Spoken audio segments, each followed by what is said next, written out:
What in the world makes us so embarrassed about the gospel? For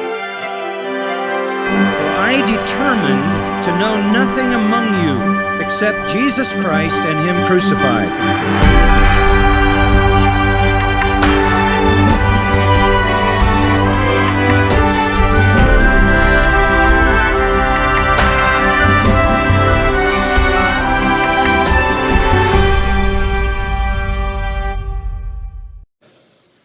Before we actually launch into questions, and I don't want to take a lot of time with this, I'm constantly being asked questions about what's going on in the country, about COVID, about lockdowns, about all of those kinds of things. And I want you to know that I don't have any secret inside information, but I do my very best to examine what's available so that I can help people to understand what we're facing. And rather than try to answer these things sort of one piece at a time, let me just share with you some information that I think will be of help to you. I trust it will be. This approach to the virus obviously has devastating impact on many people. In Japan, in 1 month, there were as many suicides as there have been in COVID deaths through the entire almost year-long siege. We know about that. There are people who are missing their normal medical care, and consequently, they have serious medical complications. In some states, as many as a third of businesses, small businesses, have become closed and are unlikely to open. I read that as many as half of businesses owned by Black people will not be able to open, devastating financial results. A fascinating statement that I read recently is that there's an expectation that there will be 300,000 to 500,000 fewer babies born next year. That's a remarkable statement made by the Wall Street Journal at the end of November. Births were down about 50,000 last year, and this year, compare that to 300,000 to 500,000, as people have such existential fear that they're less likely to want to bring children into the world. We all know the nursing home saga and the sadness of that. There's a new death cause on certificates, and it's failure to thrive. It's used with those who die in those kind of facilities. And because nobody can visit them, the care descends, and I won't even describe the horrors of how those people are living when they're cut off completely from family. We all know that the price being paid by children is immense. The Journal of American Medicine, probably the premier medical journal in this country, put out a study in November 12th, and the study shows the educational attainment effect in years of life because they're not in school. 24 million children, the ages of 5 to 11, have been out of school. They have models that translate that into years. Your length of education and quality of education is a determiner of your length of life. And the Journal of American Medicine estimates that we've lost about 5.53 million years in the lives of 5 to 11-year-old children in the future. The single greatest indicator for high school graduation is fourth grade reading skill. And as that plummets, because only 60% of the kids who are supposed to be doing online learning are actually doing it, and only 1/3 of them do it every day, their ability to read sinks, and their ability to get out of high school sinks, and there are all kinds of effects of that show up in an increased mortality rate.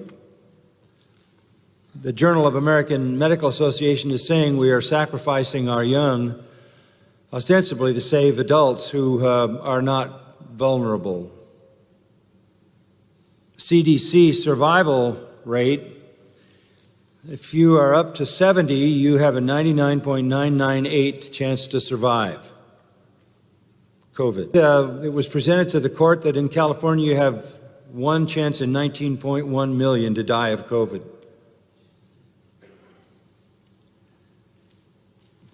You say, well, it's a serious thing if somebody catches it. It can be like any kind of flu or virus, and it can be very serious if there are, as we know, comorbidities, and that's an important thing to keep in mind. There are some people who should be protected, and we've always been careful to do that, and we should be doing that again. But even if you're over 70, you have a 95% chance to survive, and that's with 10 to 15% of that population in that age group with comorbidities. Some medical experts are calling for us to stop calling this a pandemic. Essentially, they're wanting us to call it a syndemic. Pan means all. By virtue of the statistics of the CDC, if 99.998 people survive, that is not all being affected by it, even if they do have some symptoms. But what it really is a syndemic in that it synthesizes with other factors of obesity and heart disease and overweight and things like that, and in that combination, it becomes much more potentially significant. The Washington Post came out with an article that said everyone wore masks during the 1918 flu pandemic. They were useless. 50 million at least died in that pandemic because there was really no way to resolve it medically. The latest that I've read is out of the 50 million, let's say 30 million died of pneumonia, which is sort of that syndemic notion. Masks became symbolic. People were told, wear it once and wash it and sterilize it, and once you put it on, don't ever touch it if you expect it to work. I received a report from UCLA, the internal report, that in the entire system, they have tested about 140,000 people for COVID, and out of that, in their whole system, there are 27 people in the hospital with some COVID complications. 27 out of testing maybe is close to 150,000. There's one other thing I would just mention to you. Johns Hopkins, one of the great medical schools in our country, did a study of COVID-19. They released the study on the 22nd of this month, of November rather.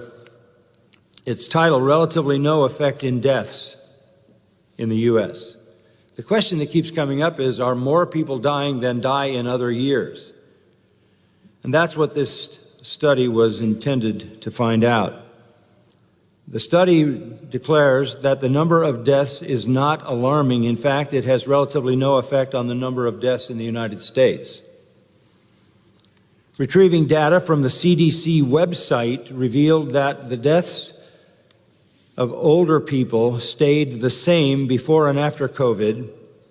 Since it mainly affects older people, experts expected an increase in the percent of deaths in the older group. Data says that didn't happen.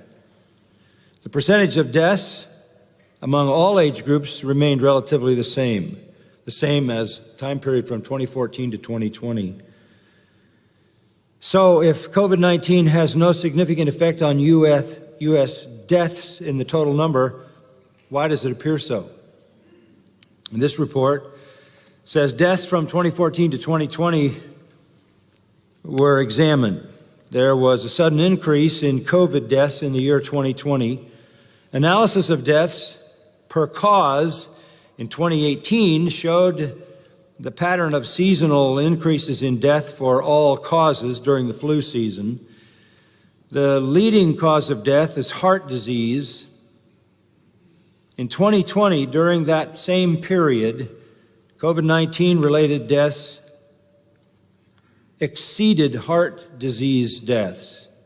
Unusual because heart disease prevails as the number one cause of death. And here's the interesting part. Looking closer at the numbers, it was clear that compared to 2018, the 2020 numbers showed no drastic increase across all causes. Rather, there was a dramatic decrease in deaths due to heart disease.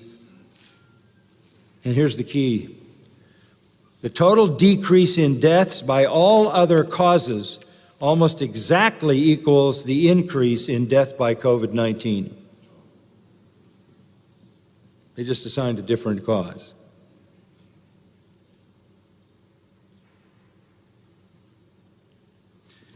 There is, and you can look these things up yourself, there is a declaration called the Great Barrington Declaration, signed by 10,000 medical doctors and epidemiologists and experts, public health scientists. And the Great Barrington Declaration has grave concerns about how COVID-19 is being dealt with. That document says lockdowns are producing devastating results on short and long-term public health. This is not the right approach, and they recommend, these 10,000 experts, that we allow those with minimal risk to live life normally and build up natural immunity. Now, those are just some things that I wanted to give you to maybe ease some of the fears that you might have. As I said long ago when we first got into this, that we are the people of the truth, and we will always do the very best we can to tell you the truth. You don't need to be a victim of lies and deception, but when you see the people who are your leaders sitting around a table hours and hours together, health officials with the governor and no masks and no social distancing, having a party, you might wonder whether they actually believe what they're asking you to do.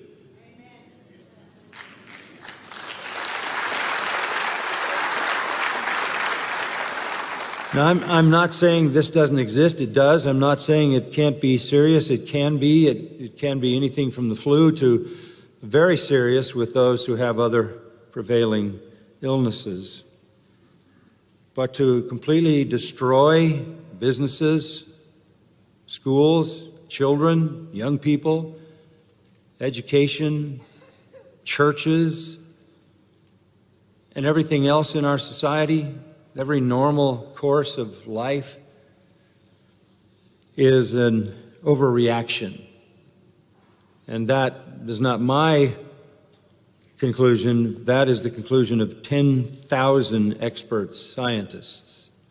That's a fair number.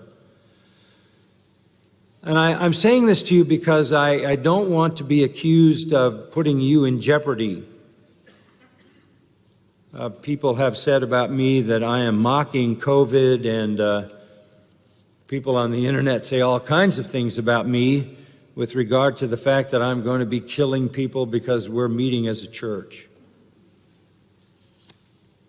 We are not naive about the reality that everybody's going to die, right? Yeah, and there are lots of ways that can happen. But at the same time, we have believed from the very beginning that the truth is that this is not a disease that kills everyone, and the statistics are in. 99.998 people survive this. And we have simply tried to follow what has become apparent week in and week out, and it started pretty early when it became clear that this was being misrepresented. The question comes up in conversation, why are they doing this? I'm not sure that everybody has the same motive. It can be fear, it can be about power, it can be about control. It can largely be political, trying to completely tear down the existing systems that we're used to. Power has always been that which maddens people to do the most damage of anything that exists in human ambition. Power is a brutal master. Why they seek power, why they want to overturn things, that's for every person's motive, perhaps nuanced a different way than the rest of them, but it comes down to power and control. Changing the world to fit them. This is a collective group, some known and some unknown. And they have done something that's never been done in human history. They have made this global. That in itself is very interesting because now we are a global world. And that is a setup that we've been waiting for through redemptive history since the Lord promised that there would come in the future an Antichrist who would have a global government. This is the first time in my lifetime that we literally have such power over people globally that we can shut them down so they can't function. Cancel culture can come to you. This suits the world of Antichrist. As you look at the book of Revelation, there's the mark of the beast, the number, and if you don't have that, you don't buy, you don't sell, you don't exist.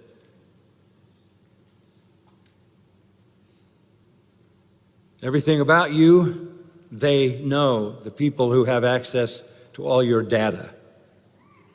They know all of it. You can go out of existence virtually any moment somebody decides that. This is the kind of world that appears to be perfectly suited for the Antichrist to come, bring a certain amount of peace. The world falls at his feet. He is the instrument of Satan. And of course, all hell breaks loose. And in that time of the Great Tribulation, God's judgment comes, at the end of which Christ returns. I don't want to say the Lord is coming soon, but I will say this, he's coming sooner than he's ever been before. The Bible says in the end times there will be lawlessness. And there is lawlessness and an escalating lawlessness and an effort to create more lawlessness by taking restraints away. This is a world that could find itself in such absolute chaos that the right satanic leader who promises to fix everything could be given the title of King of the World. That Antichrist, aided by the false prophet, is what we see in the book of Revelation. Many years ago, I used to think there were signs of the return of Christ being imminent, and there always have been, and we always know he can come at any day or any hour. But it seems that this is the world that we never knew could exist. We have the kind of weaponry that could destroy a third of the population, a fourth of the population, as we see in the book of Revelation. We have the kind of technology that can literally erase people out of existence. So it's just up to us to be sure that we're looking at the signs of the times, for sure. But I think we have to be aware of the fact that we aren't being told the truth. And that's not surprising, is it? Satan is a liar, and he establishes his kingdom on lies. So be discerning, be thoughtful. The Lord has been very gracious to us here. We've been meeting together like this and for months and months and months. And the health department was here a couple of weeks ago to say, there's no outbreak at Grace Church. How is that possible if what they say is so? We are a microcosm of the world. The Lord has even given us protection from the Supreme Court. Twice, one case in New York and now Thursday, another case in California. That whatever this virus is, it does not overpower First Amendment rights. So we are meeting, but not in a foolish or irresponsible way, with as much knowledge and thoughtfulness as we can have. And so I want to encourage you that, spiritually speaking, this is the best place you could be. And physically, I don't think we're a threat. We've all been together now for weeks and weeks and weeks and weeks. I think I had this before Shepherd's Conference. A couple of weeks before Shepherd's Conference, I didn't feel well at all. And took some normal things that the doctor would give me, and it was over in a few days. You say, well, that's way back in March, so you got it early. Well, you may think it started in January. That's what you read, but do you understand what recently happened? A study was done, serological study with the Red Cross. They went back to the blood bank to look at blood that was taken from people in 2019 from October to December, and in 2% of that blood, they found the antibodies from COVID. It's been around a long time, relatively speaking. And it'll run its course like every other bug does. The tests, I received a letter from a Stanford doctor who said up to 90% of the tests are invalid. I asked a football coach, what do you do to protect your team? He said, we swab their nose with bleach.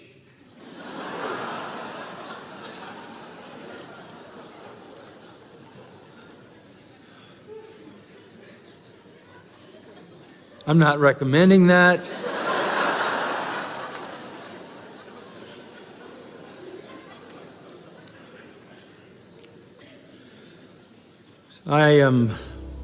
I'm just very grateful for your faithfulness. Very grateful for your trust and confidence in the Lord and in the church, and for the wisdom of our elders, and for bringing us into contact with people who understand the truth. We don't want anybody to be unprotected. We don't want anybody to be unsafe. But life is a terminal illness, and far better to depart and be with Christ. So that's the best that can happen to us. But the statistic is so overwhelming. 99.998% of people will have no lasting effect from this. How can we literally tear the world to shreds over that? Other forces are at work. We're just glad to be here proclaiming the truth, right? Worshiping the Lord. So thank you for your faithfulness.